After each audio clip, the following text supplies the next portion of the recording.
All right, amen.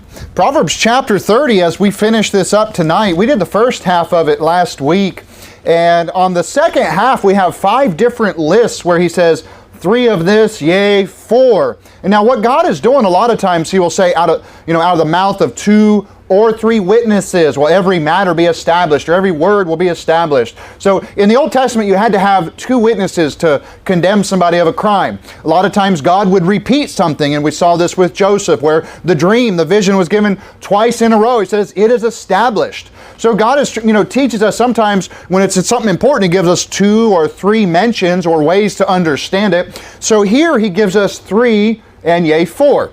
And he wants to give us these 5 thoughts in the second half of the chapter. And for each of them, he gives us basically 4 illustrations to better understand what each of the points are. So he tells us what it is, and he gives us these illustrations to really drive it home, so I think we can get an application. So 4 is stronger than 2, so God really has something for us to learn here. I want to start in verse number 14.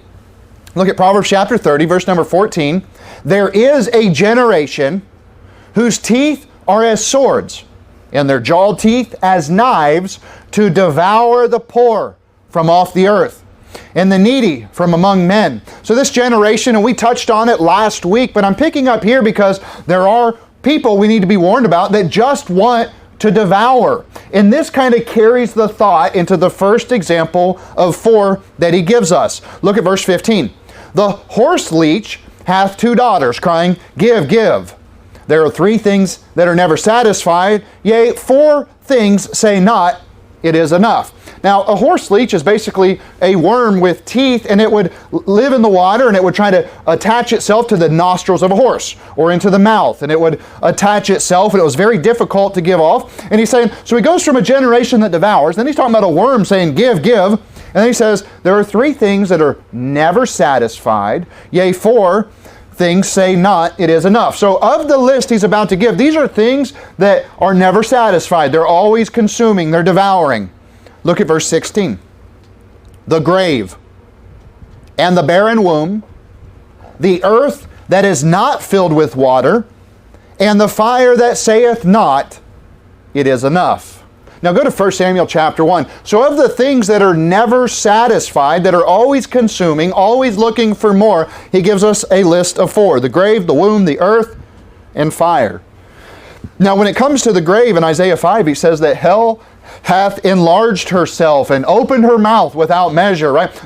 Hell is constantly being filled with more and more people. The Bible also says it is appointed unto men once to die, and after this the judgment. So guess what? The grave is never satisfied. The grave will never say, it is enough.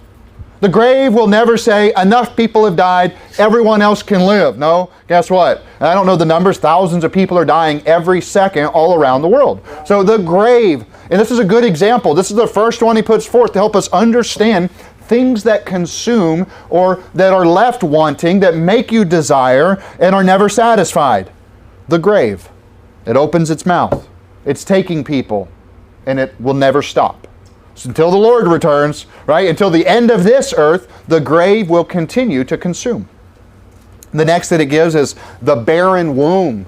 The barren womb. And in Genesis 30 of Rachel, it says, and when Rachel saw that she bare Jacob no children, Rachel envied her sister and said unto Jacob, Give me children, or else I die. And the woman that's never had a child, the Bible's giving us this example, trying to tell us about how big of a deal it is for a barren womb that's never had a child. Like this is the same as the grave that's constantly wanting, right? Well, a woman that's never had a child, sometimes that can be a big deal. I mean, she's to the point of saying to Jacob, Give me children, Jacob. And he's like, am I in God's stead? It's not my fault. You need to talk to God, right? And that's what we're going to look at in Samuel. You're in 1 Samuel chapter 1. We're going to talk about Hannah. Look at verse number 5. But unto Hannah he gave a worthy portion, for he loved Hannah, but the Lord had shut up her womb. Now some would say, well, why? Why did God pick Hannah to close her womb so she could never have any children? Well, that's not for me to ask. That's not really for me to wonder. In fact, how dare you ask? You know, this makes me think of Jeremiah. You remember how Jeremiah, he was told in the siege that was coming, he said, don't take a wife, you can't have sons, if you do, they'll die. Jeremiah was commanded of God not to take a wife. That's a pretty strong statement to him. Yeah, but I want a wife. I want children. God said no. God needed Jeremiah to be used in a certain way, and you don't really see that until the end of the chapter, the fruition of Jeremiah, and especially when you get into the Lamentations and you're thinking, man, what if he did have a wife? Through all of this, how could he have kept her safe? Well, he's down in a hole and, being attacked and all these different things he had to go through. God knew what he was doing by protecting Jeremiah from having a family. He ended up preserving life in a way. So it's not for us to ask why, but here he says that the Lord had shut up her womb. Look at verse 6. And her adversary also provoked her sore, for to make her fret because the Lord had shut up her womb. So her enemy is making fun of her. Oh, you don't have any kids. Making her fret, making her worry, making her concerned about things that she doesn't need to worry because it's obviously in the hands of the Lord.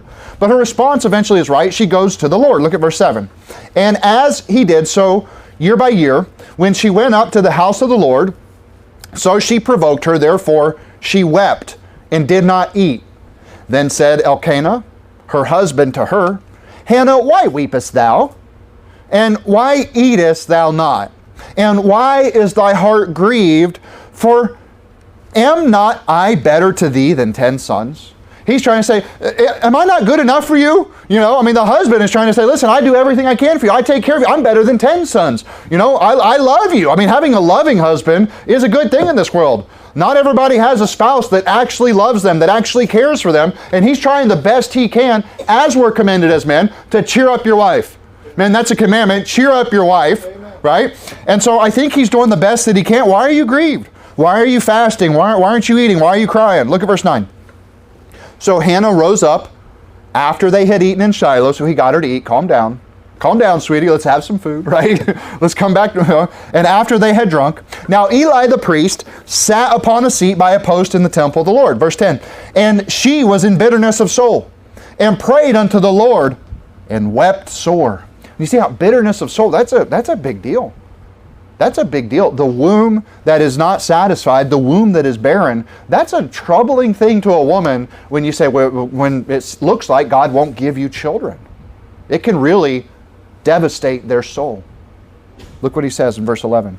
And she vowed a vow and said, O Lord of hosts, if thou wilt indeed look upon the affliction of thine handmaid, and remember me, and not forget thine handmaid, but will give unto thine handmaid a man-child, then I will give him unto the Lord all the days of his life, and there shall no razor come upon his head. Go back to Proverbs chapter 30. So she goes to the Lord with it and says, Lord, you can open the womb. Lord, I need you to. I would like you to. If you will remember me, then I will commit this child to you. It would be a Nazarite from the womb. No razor, the ordinances that a Nazarite had to go through. Now, that's a big deal. Can you imagine saying, just give me one child and I'll give it back to you. I'll spend my whole life raising this child for you. That's what we ought to do with every child. But when God closes a womb, it's not for us to ask. In 1 Timothy 6, he says, but godliness with contentment is great gain. Godliness with contentment is great gain. It's better just to be satisfied with what you do have than to be concerned with what you don't. The next one on the list here is the earth without water. And drought was often a punishment by God. God would withhold the rain, and he would use it as a sign until they would come back to him and search for God to open and give them water. Because without water, you don't have plants. Without plants, you don't have food. Whether it be the cattle or the fruit of the vine or the corn, without water, you'll starve, you'll die. The last he lists here is fire. And you think about fire. The Bible says a consuming fire. It devours everything. We've used the example, one kid with one match could burn down this entire complex. This entire building started by one spark. It could start and just go and go and go. And we're talking about things that say it is not enough, right? They're never satisfied. A fire is never satisfied. It will keep burning if it can find something to burn. You think about the wildfires in California. It would literally jump from house to house, jumping 20, 30, 40 foot, a fire just jumping to the next thing that it could get. And we talked about, James 3, I'll just read it real quick, where he says, the tongue is a fire, a world of iniquity. So the tongue among our members, that it defileth the whole body, and setteth on fire the course of nature and is set on fire of hell. The warning about the tongue is it's just like fire, and the Bible is using these examples to help us understand that a barren womb, the grave, the earth without rain, the earth without water, a drought or a famine, and fire, these are all things that are never satisfied. Look at verse 17. You're back in Proverbs 30. He continues this thought in this verse. I believe it continues on. Because first we started with the generation in verse 14. Verse 17. The eye that mocketh at his father and despiseth to obey his mother. Despise means hate. The child that hates obeying their parents is what he's talking about. It says, the ravens of the valley shall pick it out, and the young eagles shall eat it. The warning was a generation that's never satisfied. They're greedy, they're consuming, they're not content with such things as they have. But what he's saying in verse 8, he says, give me neither poverty nor riches. Feed me with food that's convenient for me. So we as Christians, we need to be thankful for what we have. We need to be just thankful for the responsibilities and the blessings and be content. Godliness with contentment is great gain. And he says, feed me with food that's convenient for me. Just give me what I can handle and nothing more. And if that means no children or 1 child or 10 children, whatever it is, God, just give me what I can handle, right? And we need to make sure our mouth is not like that fire that consumes as well. Yeah. Look at verse number 18. He moves on to a different thought, different proverb here. Verse 18, it says, there be 3 things which are too wonderful for me, yea, 4 which I know not. Now here he's saying, these things are just too big for me to understand. Some things are too amazing for us to understand. I was talking to somebody recently about a certain doctrine, a particular doctrine, and they say, man, I have a pretty good understanding, and I read all this, and the more I read, now it's kind of like I have to go back to the drawing board. What's the basics again? Hold on, before I'm all the way out here looking at all this great mysteries in the Bible, and then I forget, wait a minute, hold on, let me just go back to the foundation, the basics. There are things in the Bible that are too wonderful for us to understand. There are things in this life that are too great for us to understand the why or the how or the purpose sometimes. And so here he's admitting, there's things that are too wonderful for me, yea, 4 which I know not. Now again, when we started reading this chapter about Jacob, he was very humble in the sense, I neither learned wisdom nor have the knowledge of man. And he's saying, look, I'm nobody. Wisdom comes from God. And then he goes on and says, there are things that are just too big for me to entirely understand. But the examples he gives are very unique. Verse 19, he says, the way of an eagle in the air. The way of an eagle, and how is it that an eagle is able to maintain buoyancy in flight? The hollow bones, just the oil on their wings, how the air itself has currents, and we don't comprehend all this. We can look with science now, and we can discover a little bit more, but maybe sometimes there's the why. On our way here, there was literally hundreds of birds circling around. My guess is a cow. I don't know, it's too wonderful for me. How is it they're able to make this cyclone of birds? Hey, I don't know. That's too wonderful for me. But there's purposes and there's things in there that I don't even understand. And God uses His wonder, His majesty to humble us. We look up at a huge cloud. We just say, wow, that's big. That's as far as the eye can see. We're nothing. Wow, why are those birds doing that? Why do these birds, how does it work? How do they function? Hey, God's the creator. Right? We can just observe some of the things. And so I think these are used to humble. Look at the next one. He says, the way of an eagle in the air. The next he says, the way of a serpent upon a rock. Now again, there's not any clear specific application of this. A serpent will hide under a rock and may strike you. A serpent will sit on top of a rock, especially at night. A serpent will go on a rock at night to absorb the heat into their belly that is still in the rock from the day. Why? Sometimes, maybe, why is there always a serpent hiding on the rock? I don't know. That's too wonderful for me. All I know is they're drawn to it. I can't explain it. Maybe that serpent can't explain it to you, but that's how it works because that's how God created it, right? Look what else he says. The way of a ship in the midst of a sea. Man, how is it? Some of these old wooden boats, I always wondered that. How do they stay afloat in some of the enormous waves and the rolls that you see out there? How does it work? It's beyond me. There's an answer. But the purpose here is to try, some things are just too wonderful, things that I know not. There's things that happen, and I don't always understand why. Now he's using these first 3 to bring you to the 4th. Look what he says. and the way of a man with a maid. Now this is very interesting. I think what he's trying to say is the physical attraction. How I think sometimes the physical attraction that a man and a woman have, it makes you a little mindless. Sometimes lust causes folly, and you do things that you can't explain logically. You can't say, I don't know, why did you do this? I don't know. I think he said, the way of a man with a maid is something that's too wonderful. It's something he knows not, something he doesn't completely understand why people do what they do. When you look at the next verse, it really ties this together and it solidifies this point. Verse 20. Such is the way of an adulterous woman. She eateth and wipeth her mouth and saith, I have done no wickedness. Now you think about it, he's saying, why does a man act the way he does with a maid, and why does a woman knowingly sin and then say it's not sin? There's something in the flesh that God's trying to warn us about here, and he's saying, this is too wonderful for you to understand it, but I think there's a warning here for us that we need to avoid it and prevent it. Go to Proverbs chapter 5. Go to Proverbs chapter 5.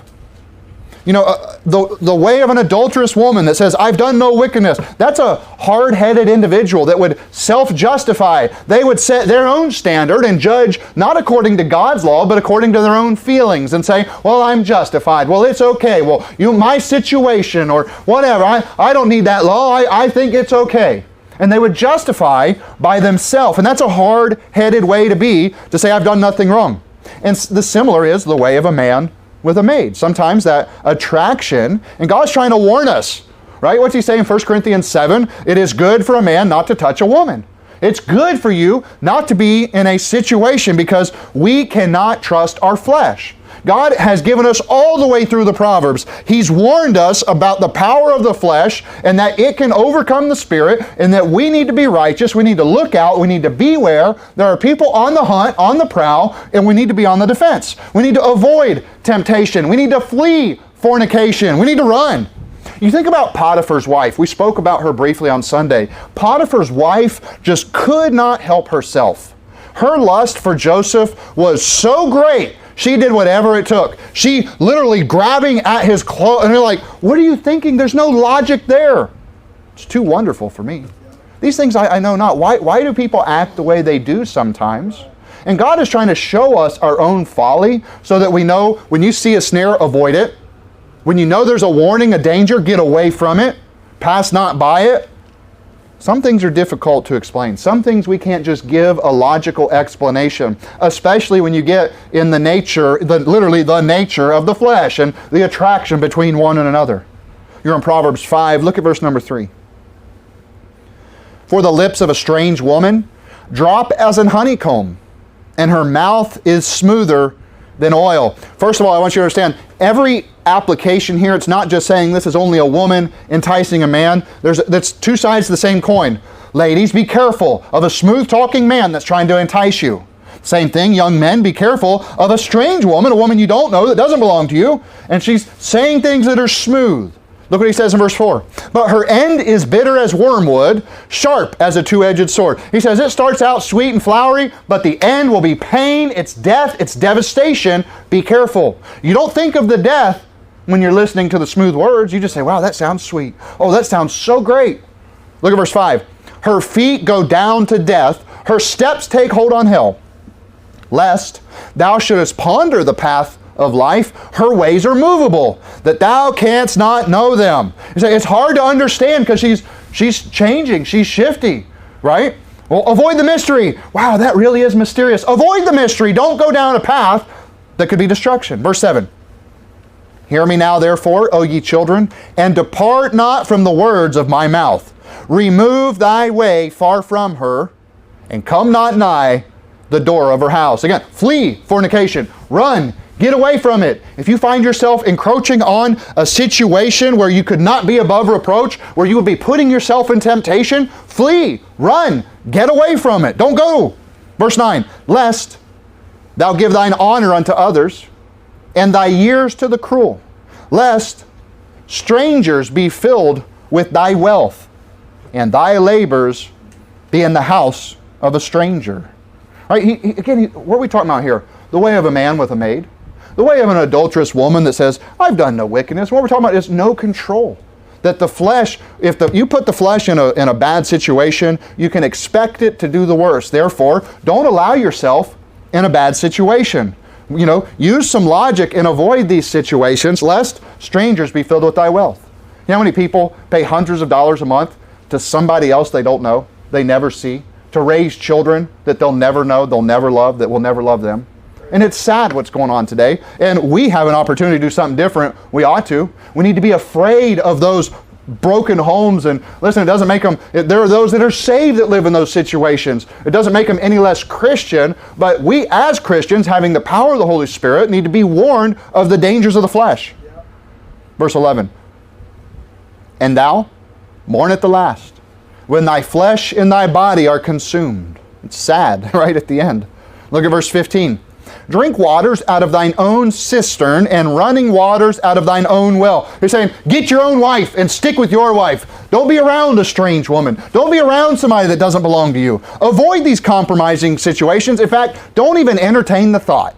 Jesus warned us about how our thoughts can produce actions. So to avoid that action will change your thoughts. Don't even entertain it. Don't allow yourself to daydream about things that don't belong to you. Cast those thoughts down. Be strong in the Lord and fight. You have to resist. Verse 20, look what he says. And why wilt thou, my son, be ravished with a strange woman and embrace the bosom of a stranger? There's no answer to that question. Why is it you were tempted and you fail? I don't know. I can't explain it. Because it's the flesh.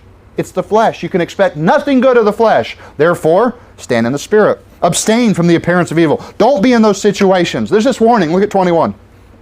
For the ways of man are before the eyes of the Lord, and he pondereth all his goings. Go to chapter 6. Jump to the next chapter, chapter 6, near the end. He says, hey, you may not understand why you do it. And Jakey or Agar, as he writes this to us, he says, this is too wonderful for me. I know not. I don't understand why people act that way in this situation. Well, guess what? God knows. Our ways are before his eyes. He considers what's in our heart. You think about David with Bathsheba. David was a great man of God. David was a great man of God. He had a heart after the Lord's heart. A heart that we could learn from. And yet, what happened when he allowed the flesh? He failed. Yeah. And you wonder about Bathsheba. We don't see a record of her saying no either. Why? The flesh. The flesh. Does it make them any less great heroes or wonderful things they did for God? No. But they're in the flesh. And there's this warning for us. And God understands our folly even when we don't.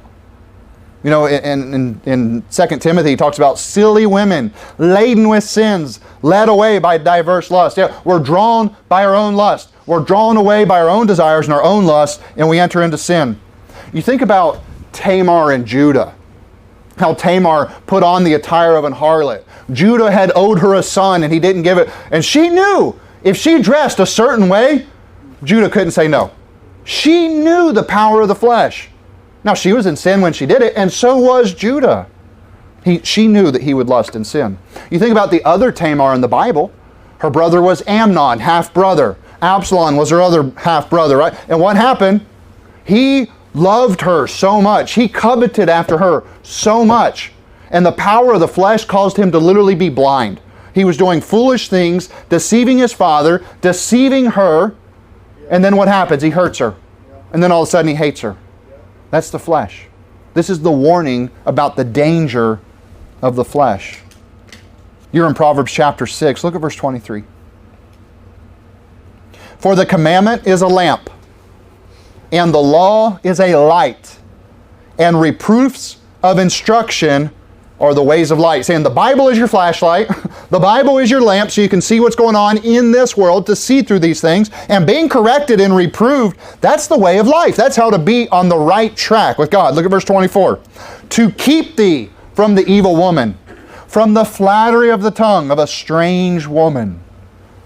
Makes me think about the story about Zimri, where Phinehas had put a spear all the way through him, and this Midianitish woman, she had caused him, she called him unto a sacrifice of another god. She caused him to commit fornication openly in the midst of in their tent, in the midst of the entire congregation. Phinehas, zealous for the Lord, took a spear and killed them both, put a spear through them.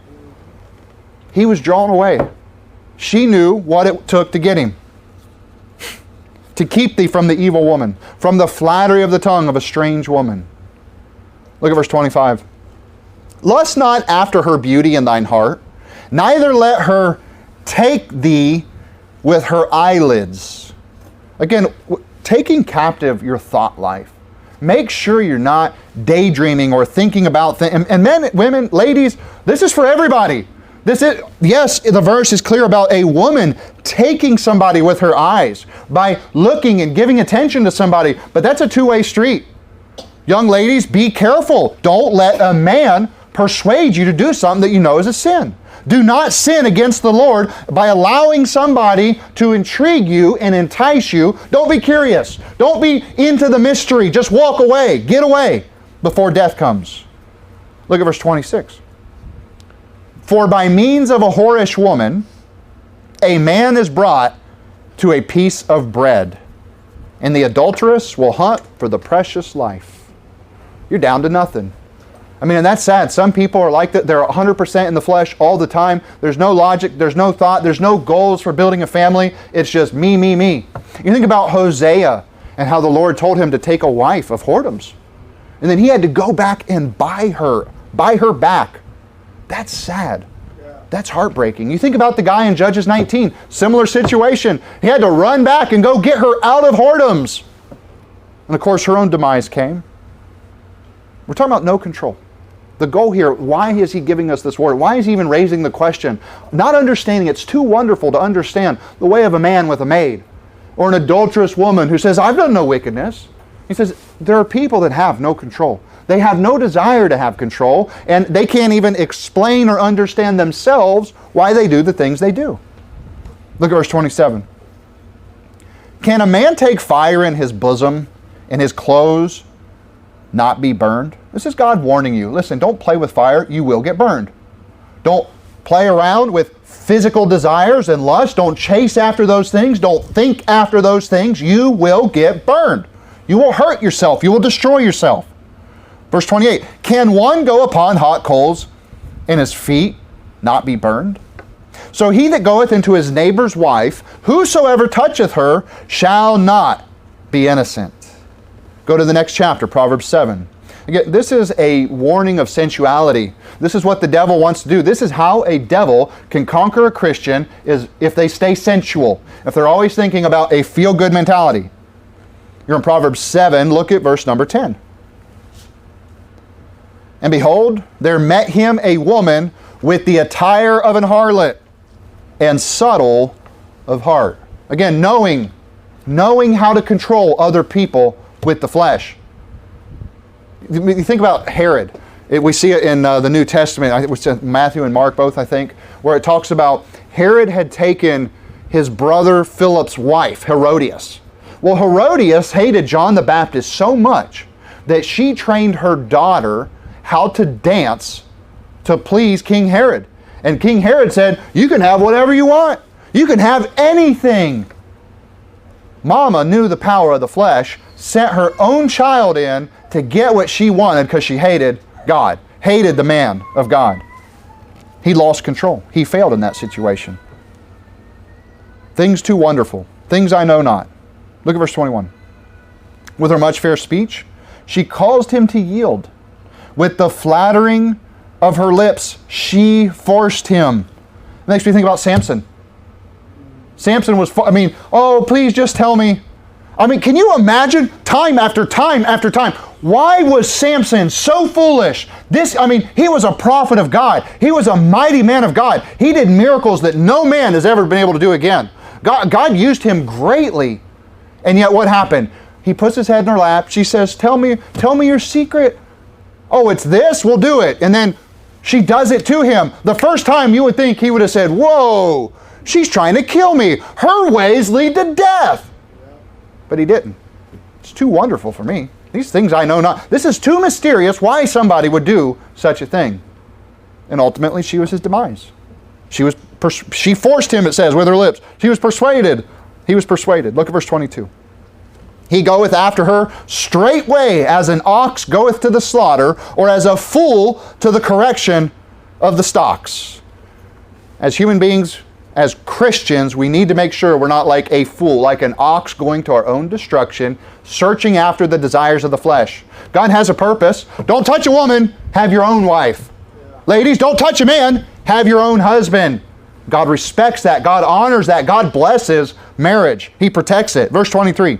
Till a dart strike through his liver, as a bird hasteth to the snare, and knoweth not that it is for his life.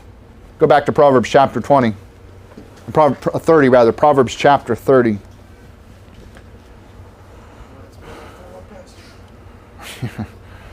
We have to pray to hate these fleshly desires, because they will destroy your life, they will destroy your family. Yeah. And we all know people this has happened to. And you say, these things are too wonderful for me. Hey, therefore avoid it. Instead of saying, wow, this is intriguing, this is mysterious, maybe I should go down this path. No, you say, you know what? I don't want to know the answer to that mystery. I don't care. I don't want to know. I don't want to look. I want to hate these things, and I want to love the Lord. I want to preserve life. Avoid it. Flee. Pass not by, he says. Proverbs chapter 30. Look at verse 21. The next proverb he gets into. He says, for 3 things the earth is disquieted, and for 4 which it cannot bear. So disquieted, you think if the city is quiet, that means it's at peace. So if it's disquieted, well, it's troubled. The city is troubled. He's saying there's 3 things the earth is troubled over, and for 4 which the earth cannot bear. There are things that just cause problems all around, he's saying. Look at verse 22. For a servant when he reigneth, If you've ever had a boss that was foolish, and I don't mean ignorant or less experienced, I mean a fool, an outright fool, then you know what I'm talking about. This guy can't even tie his shoes, and all he wants to do is take a break, and you're going to put him over the rest of the labor? Well, that doesn't make any sense. Why would you put the servant in a ruling position? The next, he says, a fool when he is filled with meat. A fool. Again, these are all talking about the fool. When he's filled with meat. Boy, once he's full, he's not hungry anymore. He doesn't care. I'm just going to rely. You know what I mean? He's going to be lazy. You're going to get bad results. For an odious woman when she is married. Odious means vile or repulsive. Somebody that's normally hated. You ever seen somebody you're like, she got married? Who would marry that? She's terrible. She's a terrible person. She's an ugly person. I mean ugly inside. I'm not talking about, I've known, I won't name any names. I could. Oh, wow. Everybody's like, wow, she's beautiful. No, she's not. She is an ugly person. She is hateful and mean and a scorner inside. And she can't be around anybody for more than an hour. Who would marry such a thing? Right? That's right. When an odious woman is married, the earth is disquieted. It's not at peace. There is no peace in that marriage. He says, for an handmaid that is heir to her mistress. Same thing as a servant when he reigneth. All 4 of those kind of tie together. The next proverb, verse 24. For there be 4 things which are little upon the earth, but they are exceeding wise. So he's saying, here's 4 things. They're little inside, but they're exceedingly wise. Their stature might be tiny, but their knowledge, their wisdom is huge. They have a lot of wisdom in what they do. Look what he says. The ants are a people not strong, yet they prepare their meat in the summer. Right? Ants are easy to kill. All the kids in here can kill an ant. You're done. You're dead. Right? What's he say? They're not strong, but yet they work together as a team. They're organized, they're structured, they prepare their meat in the summer. In Proverbs 6, he says, go to the ant, thou sluggard, consider her ways and be wise, which having no guide, overseer, or ruler, provide her meat in the summer, and gathereth her food in the harvest. The ants are programmed, they're created by God. They have this inherent knowledge and this inherent wisdom that God has given them. And although they're tiny and they're easy to kill, they work together as a team, and they work all summer to get enough food and collect it and store it. So during the winter when there's no food, they're providing. They survive the next generation. He said there's some wisdom we can learn from that, especially the fool that doesn't want to go work. He says, go look at the ant. The ant doesn't even need a boss, a taskmaster saying, get back to work, ant. Quit taking over. No, the ant is just working. Right? There's something to be learned there. Verse 26, the conies are but a feeble folk, yet make they their houses in the rocks. Now, conies, in the Bible, you see it in Leviticus, I think it's chapter 11 and 14, I could be wrong about that, where it compares them essentially to a hare, to a rabbit. Conies are similar to a rabbit, probably slightly smaller than a full hare. So it's a form of it's not a rodent or a gerbil, it's like a rabbit, essentially. And he says they're a feeble folk. I knew a kid one time that pulled out his pocket knife to try to throw it at a rabbit. And it was one of those metal, real heavy, bulky pocket knives. Well, the handle just broke the leg of the rabbit. That poor little thing just like wobbling away. I don't know, but again, a kid doesn't really think it through. Am I going to skin this rabbit and eat it, right? Pull out the pocket knife, throws it, breaks that rabbit's leg just like that, and it can't walk anymore. It took, barely bump it, and all of a sudden, well, it says here they're a feeble folk, but yet they have enough wisdom to make their houses in the rocks. They make their houses in mountains, they burrow underneath rocks. They are able to protect themselves to survive, right? So there's some wisdom even in rabbits. Verse 27, the locusts have no king, yet go they forth all of them by bands. Again, the locusts, similar to the ants, they're going forth. They're going to war. They are doing something. They're working together. What I find interesting about all these so far, the ants, rabbits, locusts. Have you ever seen a basketball team named after one of these? No. But God says there's wisdom in these little guys, right? They are little in size, but exceedingly wise. There are principles that we as human beings can learn from these little things. Verse 28, the spider. He says, the spider taketh hold with her hands and is in king's palaces.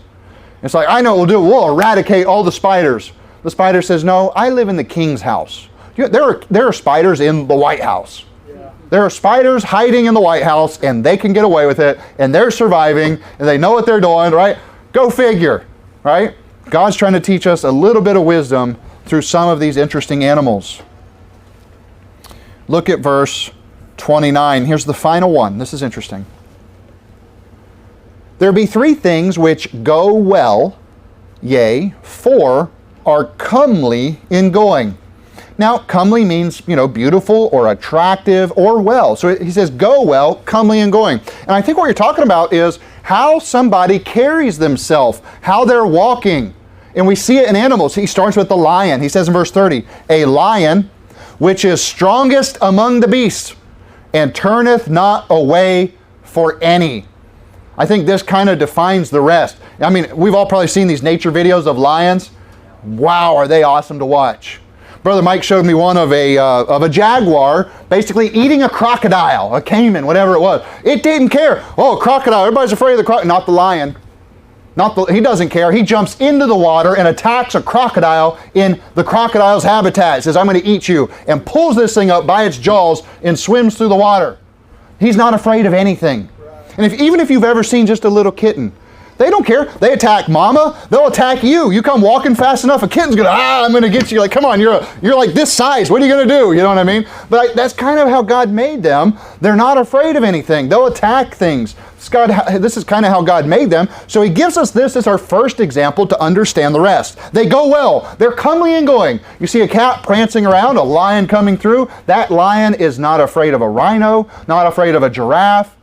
We've seen lions, they're curious. I don't know, can I eat a giraffe? Let's find out. Yeah. Wow, you know what I mean? That's bold. Look what he says in verse 31. Next he says, a greyhound. A greyhound has a very interesting posture, a very interesting stature for a dog. Their shoulders are up, they're pointed forward, they move fast. And he-goat also. I saw a he-goat butting heads with a kid one time. You guys had goats. It would hit anything, wouldn't it? Anything. It's not afraid of anything. What does the goat have to be afraid of? Your car? It'll hit that, right? Your fence? Oh, it'll eat that. It's not afraid of it, right? So he's giving us these examples to come to the final one. And a king against whom there is no rising up. He says, all these animals are like, there are three things that go well, yea, four that are comely in going. A king against whom there is no rising up, right? It's like a lion. He's not going to turn away for any. Could you imagine a mousy king? It just wouldn't even make sense. Well, I don't know. Should we go? No, he's not afraid. He has no adversary. He has no enemy. He is victorious. He's going to walk around and act like it. And yet there's still a warning here with pride. You know, I forget who it was. Somebody asked me the question here after the service on Sunday, and they said, can you name any king that didn't fall? Right? We were talking about how pastors and certain church leaders, they're not supposed to be kings. There's a difference between a king and a prophet, a king and a priest. Every king fell one way or another. Well, even a king like this, against whom there is no rising up. Well, one day, he's going to have his demise. One day, things will change, right? And he warns, I think there's a good warning there for us to not go well or be comely or going in pride. Don't be puffed up like no one can take you. Look at verse 32. If thou hast done foolishly in lifting up thyself, or if thou hast thought evil, lay thy hand upon thy mouth. Right? Think of what he's saying. If you boasted of something that's not true, if you've exaggerated, if you have thought evil, if you're thinking about doing something that's harmful, whether it be to you or somebody else, if it's sin, you need to just stop and recognize the error. Instead of stiffening your heart, well, it doesn't matter, I'm okay. No, you need to, forgive me, Lord. Right? This is before the Lord. Right? Earlier in Proverbs it said if you're a man given to appetite, put a knife to your throat when you're sitting next to a king. Well, in the same way, if you're a man given to an appetite, put a knife to your throat. If you've lifted yourself up in pride, if you've boasted of something that's not true, if you have done something that is a sin or is wrong, I'm sorry, what I said was incorrect. Let me fix the problem. That's what he's trying to say here when he says put your hand over your mouth. He's not saying cover it up. He's saying, in fact, stop. Don't keep making excuses. Don't, because when somebody lies, what do they do next? They have to lie again to cover it up, don't they? Right? Well, I said this, now I got to say that. Now now you know they're really bad people. I'm lying. No. He said, I'm sorry. I was wrong all the way back here. Let me fix the problem. Let's go back to the source of when I messed up and humble myself and fix it. And that's what we ought to do as Christians. Fix the problem. Don't let pride overtake you. Last verse, verse 33. Surely the churning of milk bringeth forth butter, and the wringing of the nose bringeth forth blood, so the forcing of wrath bringeth forth strife. Now this is interesting. This isn't one of the 4, but you got 3 examples here that are all the same. Now I want to give you a real example. I was going to bring some milk and show you how to make butter, but I don't. So what I'm going to do is wring a nose. Brother Joseph, could I get you for an illustration real quick? Not feeling it. Okay, never mind. All right. It's a fact. If you churn milk, you get butter. It's a fact. If I walk up and squeeze your nose, you're going to bleed. And it's a fact that if you force, look what he says, wrath. If you force wrath, you will have strife. Well, I'll show them. I'll get crazy with them. Okay, you're going to trouble your own house. Why don't you leave off contention instead of being a fool? Well, instead of seeking a fight, why don't you learn to avoid it? Look, when a fight comes, stand your ground. Somebody slaps you on the face, turn your cheek. Not fighting. Not fighting. Not fighting. I want the blessing of being a peacemaker. But when somebody forces wrath, I'll show them. I'll just be crazy. I'll be mean. I'll be cruel. God says you're going to trouble your own house. It will bring forth strife. Not just in the here and now. Later. For years to come, you will bring strife on your own house. Leave off the contention. Don't pursue the fights. There's 5 things we looked at. The things that are never satisfied. The things that are too wonderful for us to understand. Well, things the earth can't bear. The little in size but exceedingly wise. And then those that go well or walk strong. These are all very good little points out of each one. Good little gems of applications, I believe, for the Christian life. Go back to verse number 17. The eye that mocketh at his father, and despiseth to obey his mother, the ravens of the valley shall pick it out, and the young eagles shall eat it. As Christians, we need to humble ourselves. As Christians, we need to teach the next generation humility, and we need to do it by example. We have to lead by example. We need to take the application of these other ones. Maybe, well, maybe there's, like the womb that was barren, well, there's examples in the Bible we can learn from how to respond, how to be content with what we have. I still think about Jeremiah. The Bible calls him a pastor, and yet it says he was commanded by God not to take a family. The first time I really realized that was preaching, I thought, man, Lord, why? I mean, children are a blessing. A prudent wife is from the Lord. Why, Lord, why would you withhold that from him? But who am I to question the Lord? Jeremiah has a great reward in heaven. And sometimes our perspective is just fleshly things. Well, I know I'll be happy if I get what they... Well, no, you won't. No, you won't. You don't know what they have. And you don't know what the Lord has in store for you. So be content where you're at. Teach the next generation to fear the Lord. And read Proverbs. Get all the wisdom you can. Let's pray. Dear Heavenly Father, thank you for this proverb. Lord, thank you for the study that we've been able to do. Lord, thank you for these strong warnings. Lord, the things that are too wonderful, help us to just leave it to you. Help us to fear you and obey you. Lord, we love you, and I pray you